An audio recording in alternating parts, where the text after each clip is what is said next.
Hi, this is Alyssa from BMW. I'm here to show you how to pair your iPhone to the Apple CarPlay in your new BMW. You're going to go to the settings on your phone and select Bluetooth, and then go into the iDrive on your BMW and select communication. You're going to go down to manage mobile devices. You're going to select connect new device, and then you're going to hit the Apple CarPlay button. Once it connects, it will show a device here that matches the BMW symbol as well. You're going to select that on the phone and it's going to pair. It doesn't matter if you hit pair here or OK there. So we'll do this one first and then select OK.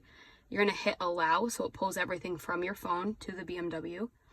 Now this may take a few seconds. It's just pulling everything over. And then you're going to hit use Apple CarPlay.